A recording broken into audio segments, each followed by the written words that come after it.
So today I'm going to go over the Wuthering Waves closed beta and just give my experience on what I've played through so far. So this is going to be kind of like a review for the closed beta, what I've liked about it and some things that I've disliked.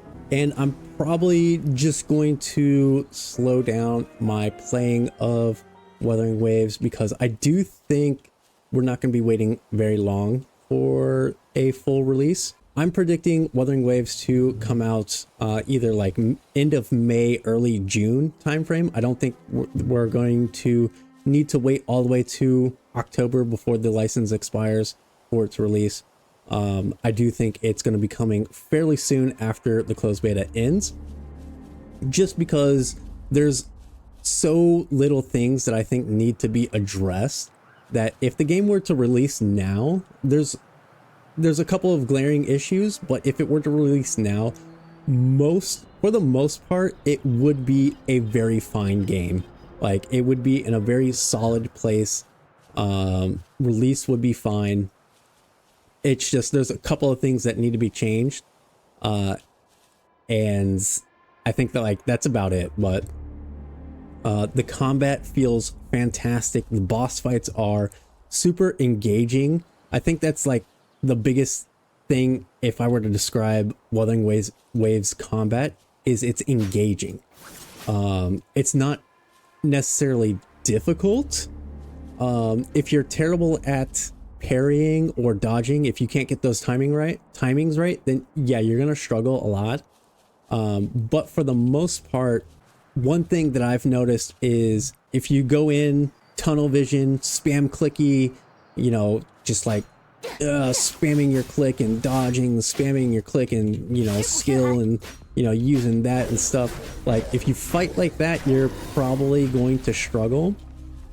I found my best performances in, you know, boss fights are slowing down, watching what they do, hitting the dodges, hitting the parrying. When they have an opening, then I go in for a couple of hits, you know, do my little combo, and then I back out, wait for them to, you know, when they start doing their attacks again, do the little dodge, the parry, the dodge, and then I go back in. And, you know, repeat that process over and over again. If you're coming in here looking for a Dark Souls experience, that you're not going to get that.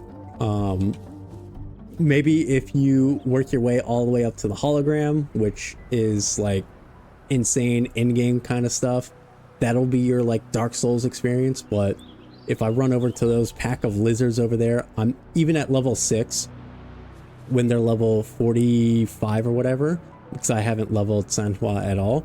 Even at level 6, I'm not going to, you know, die, right? So as long as I, you know, hit my dodges correctly, I'll wipe out them no problem. And that's going to be the pattern for most of the overworld and, you know, the farmable bosses and everything. You know, they'll have their aggression and attack combos, but they're not going to be difficult. You know, you're supposed to farm them. You need to farm them for your upgrade materials and your gear and all that stuff. Like, they're not supposed to be try-hard, sweaty fights. You know, that's going to be for the Abyss or the hologram, which is like a end-game boss fighting section. Like, that's the stuff that's going to be really pushing you to your limits. And I will say the world itself is very beautiful. I do not think that the added color takes away from the post-apocalyptic setting at all.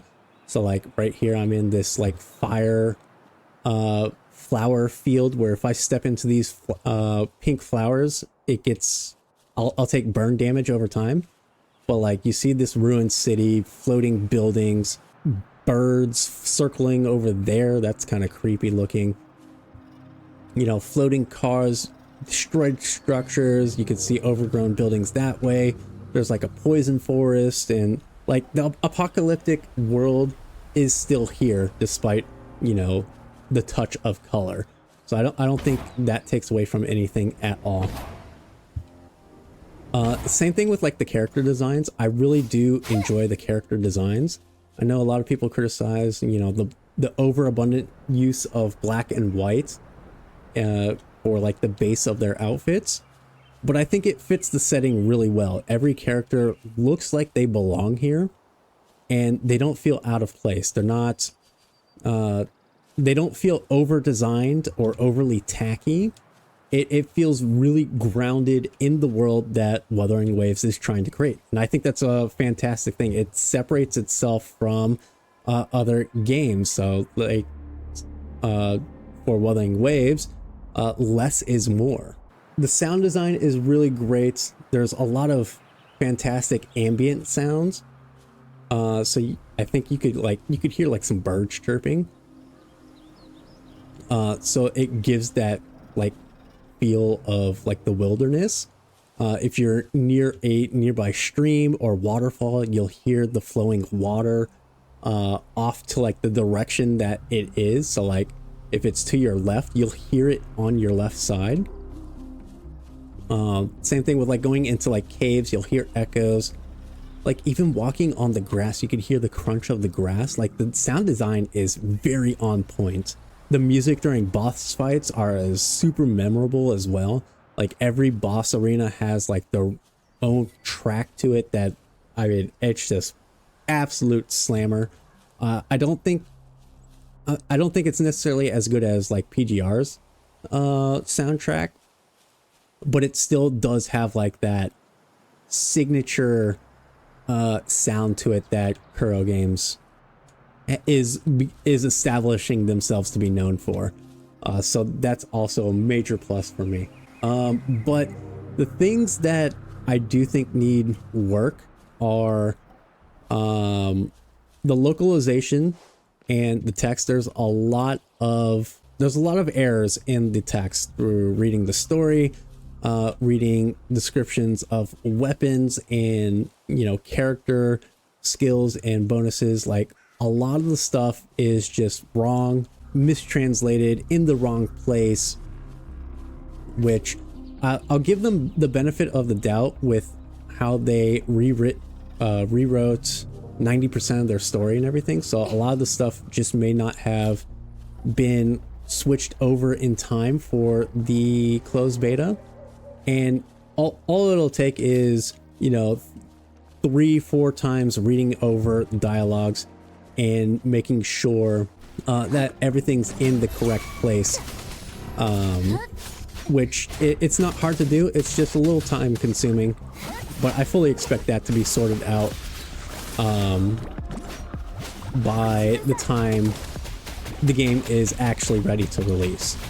The other thing that I think needs a lot more work, what the hell just happened, is the ecosystem. So as you can see, I just got this chirp puff echo. The echoes are, it's the equivalent of the gearing system for other games, and it's interesting in that it's both one of the most unique systems I've ever seen for gearing, but it's also not rewarding at all in its current state. So to keep things brief, I'm going to cut the video short here, and I will continue with the echoes portion of the review in a following video coming out very soon. So stay tuned for that. Feel free to subscribe to the channel and hit the bell notification icon to be notified for when that video does go up. Overall, my experience with Wuthering Waves has been incredibly positive. I've enjoyed all the time I've spent in game, and I cannot wait for it to hit full release so that I can fully devote myself to playing the game. I don't want to get myself burned out before it launches, so I am going to be taking a step back, at least from playing the beta for a little bit, but I will be continuing to cover Wuthering Waves content in the future, either through news updates, gameplay guides, showcases, all of that stuff. So stay tuned for all of that as well.